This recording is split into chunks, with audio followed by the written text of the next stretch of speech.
Hi అండి. అందరికీ నమస్కారం. Welcome to my channel. ఈ వీడియోలో ప్రభుత్వ పెన్షనర్లకు డీఆర్ చెల్లింపులు తాజా సమాచారం గురించి తెలుసుకుందాము. వీడియోనైతే ఎక్కడ గాని స్కిప్ చేయకుండా ఎండ్ వరకు చూసేయండి. అప్పుడే ఇన్ఫర్మేషన్ పూర్తిగా అర్థమవుతుంది.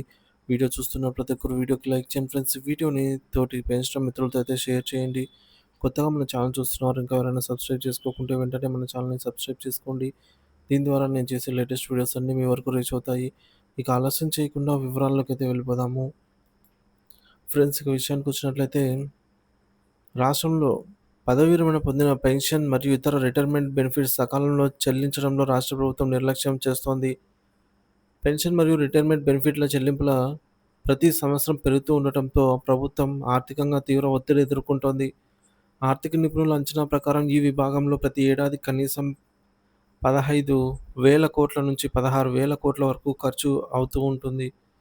2014, 15 ఆర్థిక సంవత్సరంలో 4,210 కోట్లు ఉండగా ఉన్న పెన్షన్ వ్యయం 2023, 24 నాటికి భారీగా పెరిగి 13,24 కోట్లకు చేరింది. సో, రానున్న 5 ఏళ్లలో ఈ వ్యయం మరింత పెరిగే అవకాశమే ఉందని ఆర్థిక నిపుణులు అంచనా వేస్తున్నారు. 2024, 25లో రిటైర్మెంట్ బెనిఫిట్ల కోసం ప్రభుత్వం 11,641.38 కోట్ల బడ్జెట్‌ను కేటాయించినప్పటికీ గత అక్టోబర్ నాటికే 10,069.45 కోట్లు ఖర్చయ్యాయి. ఉద్యోగుల పెరుగుదలతో పెన్షన్ వ్యయం దూసుకుపోతోంది. ఉద్యమ విరమణ సంఖ్యలో గణనీయమైన పెరుగుదల ఆర్థిక వ్యవస్థపై భారం వేస్తోంది. 2023లో 1,602 మంది ఉద్యోగులు రిటైర్ కాగా 2024లో ఈ సంఖ్య 7,995 మందికి చేరుకుంది. 2025, 26, 27లలో రిటైర్ అయ్యే ఉద్యోగుల సంఖ్య వరుసగా 9,630, 9,719, 9,443కు పెరిగే అవకాశం ఉంది. ఈ పెరుగుదలతో రిటైర్మెంట్ బెనిఫిట్లకు సంబంధించి భవిష్యత్తులో మరింత ప్రణాళికాబద్ధమైన వ్యయ నిర్వహణ అవసరమవుతుంది. పెన్షనర్లకు పెరుగుతున్న బకాయిలు ప్రస్తుత ఆర్థిక సంవత్సరంలో పెన్షనర్లకు ప్రభుత్వం దాదాపు 2,000 కోట్ల బకాయిలను చెల్లించలేకపోయింది.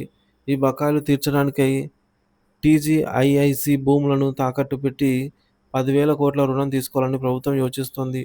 ఈ నిర్ణయం ద్వారా తాత్కాలిక ఉపశమనాన్ని పొందినా దీర్ఘకాలంగా ఈ సమస్య మరింత పెరిగే అవకాశం ఉందని ఆర్థిక నిపుణులు హెచ్చరిస్తున్నారు. ఉద్యోగ సంఘాల ఆందోళన రిటైర్మెంట్ బెనిఫిట్లు చెల్లింపులు నిలిచిపోవడంతో ఉద్యోగ సంఘాల జేఏసీ ప్రతినిధులు ముఖ్యమంత్రి రేవంత్ రెడ్డి, డిప్యూటీ సీఎం బట్టి విక్రమార్కలను కలిసి సమస్య పరిష్కారానికి చొరవ చూపాలని కోరారు.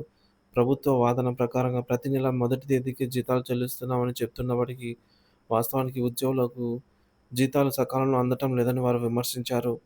రాష్ట్రం ఎదురుచూస్తున్న ఆర్థిక సమస్యలకు దీర్ఘకాలిక పరిష్కారాన్ని కనుగొనడంపై ప్రభుత్వం దృష్టి పెట్టాలి. పెన్షన్ వ్యయాన్ని సమర్థవంతంగా నిర్వహించడానికి కొత్త మార్గాలను ఆవిష్కరించడంతో పాటు రాబోయే సంవత్సరాల్లో ఖర్చులను అదుపులో ఉంచుకునేందుకు ప్రణాళికాబద్ధమైన చర్యలు చేపట్టాలి. ప్రభుత్వ ఆదాయ వనరులు పటిష్టతో పాటు ఉద్యోగ విరమణ విధానాల్లో సంస్కరణలు చేయటం ఈ సంక్షోభానికి శాశ్వత పరిష్కార మార్గం అవుతుందని విశ్లేషకులు అభిప్రాయపడుతున్నారు.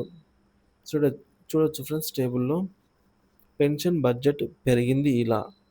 రిటైర్మెంట్ ఖాళీలు మనకు రైట్ సైడ్‌లో ఉన్నాయి. సో, లెఫ్ట్ సైడ్‌లో పెన్షన్ బడ్జెట్ చూసుకున్నట్లయితే 2014, 15లలో 4,210 కోట్లుగా ఉన్నది 2015, 16లో దాదాపు డబల్ అయింది. 8,217 కోట్లకు. అలాగే 2023, 24లలో మళ్ళీ పెరిగి 13,024 కోట్లకు. అలాగే 2024, 25లో కొద్దిగా తగ్గి 11,641 కోట్లకు అయితే చేరుకోవడం జరిగింది. రిటైర్మెంట్ ఖాళీల విషయానికొచ్చినట్లయితే 2023లో రిటైర్మెంట్స్ 1,602, 2024లో దాదాపు 8,000 మంది, 2025లో దాదాపుగా 9,630 మంది, 2026లో 9,719, 2027లో రాబోయే సంవత్సరాల్లో 9,443 మంది రిటైర్ అయితే కాబోతున్నారని గణాంకాలు తెలియజేస్తున్నాయి. సో, రాష్ట్ర ఉద్యోగుల జీతాలు మరియు ఇతర ప్రయోజనాలు ఆర్థిక వనరుల మీద ప్రధానంగా ఆధారపడుతున్నాయి. జీతాల భారం, ఆదాయ వృద్ధి మరియు ఫిట్మెంట్ నిష్పత్తులు ఎలా ప్రభావితం చేస్తాయనేది చూద్దాం. 2024 నాటి పరిస్థితి, 2014 నాటి పరిస్థితి నాటికి రాష్ట్ర ఆదాయంలో జీతాల భారం 30% మాత్రమే ఉంది. ఆ సమయంలో ప్రభుత్వ ఆదాయం సరిపడా ఉండడంతో జీతాల బిల్లులు హ్యాండిల్ చేయడం సులభంగా మారింది.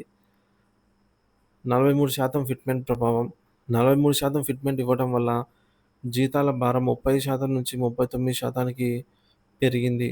అయితే రాష్ట్ర ఆదాయంలో వృద్ధి ఉండడంతో ఇది మళ్ళీ 36%కి తగ్గింది. ఆదాయ వృద్ధి వల్ల ఈ ఖర్చును సులభంగా నిర్వహించగలిగారు. 2022లో 23% ఫిట్‌మెంట్ ప్రభావం. 2022లో కేవలం 23% ఫిట్‌మెంట్ ఇవ్వబడింది. డీఏలు, బకాయిలు ఇవ్వకపోయినా కూడా జీతాలు, పెన్షన్లకు రాష్ట్ర ఆదాయంలో 44% వరకు ఖర్చవుతోంది. గతంలో జీతాల భారం 39% ఉండగా ఇప్పుడు ఇది 45% దాటింది. ఆర్థిక పరిస్థితిపై ప్రభావం. రాష్ట్ర ఆదాయ జీడీపీ పెరుగుదల ఆధారంగా ఉంటుందని గుర్తుంచుకోవాలి. గతంలో ఆదాయ వృద్ధి ఉన్నప్పుడు పెద్ద ఫిట్‌మెంట్‌లు కూడా సులభంగా నిర్వహించగలిగారు. అయితే ఇటీవల కాలంలో ఆదాయ పెరుగుదల సరిపోకపోవడం వల్ల బకాయిలు పెరగడం, జీతాల ఖర్చులు అధికం అవ్వడం అయితే జరుగుతోంది. సో, ఆదాయ వృద్ధి అనేది కీలకం. జీతాల ఫిట్‌మెంట్ నిర్ణయాలు రాష్ట్ర ఆదాయ వృద్ధికి అనుగుణంగా ఉండాలి. జీడీపీ పెరుగుదల ద్వారా రాష్ట్ర ఆదాయ వృద్ధికి సాధ్యమవుతుంది. ప్రస్తుత సమస్యలేంటంటే ఫిట్‌మెంట్‌లు తగ్గించడం మరియు బకాయిలు నిలిపివేయడము ద్వారా ఖర్చులను తగ్గించడానికి ప్రయత్నం చేస్తున్నారు. కానీ ఇది ఉద్యోగుల సంక్షేమంపై ప్రతికూల ప్రభావం చూపుతుంది. రాజకీయాలు మరియు ప్రజా అవగాహన. రాజకీయ నాయకులు, మీడియా, సోషల్ మీడియా ఇలా వివిధ వర్గాలు జీతాల ఖర్చులపై ప్రశ్నలు వేస్తుంటాయి. అయితే నిజమైన సమస్య ఆదాయం పెరుగుదల లోపమని గ్రహించాల్సి ఉంది. అవగాహన అవసరము. అవగాహన కల్పన. ఉద్యోగులు మరియు ప్రజలు రాష్ట్ర ఆదాయ వృద్ధి, జీడీపీ వృద్ధి వంటి అంశాలపై అవగాహన పెంచుకోవాలి. ప్రభుత్వ వ్యయాలు మాత్రమే కాకుండా ఆదాయం పెంచే చర్యలపై దృష్టి పెట్టడం అవసరము. సో, మొత్తానికి 43% ఫిట్‌మెంట్ అయినప్పటికీ ఆదాయ వృద్ధితో తేలికగానే నిర్వహించగలిగారు అప్పట్లో. ఇప్పుడు 23% ఫిట్‌మెంట్‌కు పర్యవసానంగా రాష్ట్ర ఆదాయం సరిపడక జీతాల భారం పెరిగింది రాష్ట్రంపై. భవిష్యత్తులో జీతాలు, పెన్షన్ల నిర్వహణ ఆదాయ వృద్ధి రేటుపై ఆధారపడి ఉంటుంది. చిరకాల సమస్య పరిష్కారం. ప్రభుత్వం జీడీపీ వృద్ధి, ఆర్థిక మౌలిక వనరుల అభివృద్ధి మరియు ఉద్యోగ ఆర్థిక భద్రతపై దృష్టి పెట్టాలి. ఉద్యోగుల సంక్షేమం మరియు రాష్ట్ర ఆర్థిక స్థిరత్వం సమతుల్యతంగా కొనసాగడం అనేది అన్ని వర్గాల కలయితంతోనే సాధ్యమవుతుందనైతే తెలుస్తుంది. సో, ఈ విధంగా ఒకప్పుడు ఫిట్‌మెంట్ ఎక్కువ ఉన్నా సరే రాష్ట్ర ఆదాయం బాగుండేది కాబట్టి అప్పట్లో ఈ యొక్క ఫిట్‌మెంట్‌ను నిర్వహించగలిగారు. కానీ ఇప్పట్లో బకాయిలుగా పేరుకుపోయిన వాటిని చెల్లించలేక ప్రభుత్వం సతమతమవుతున్న నేపథ్యం.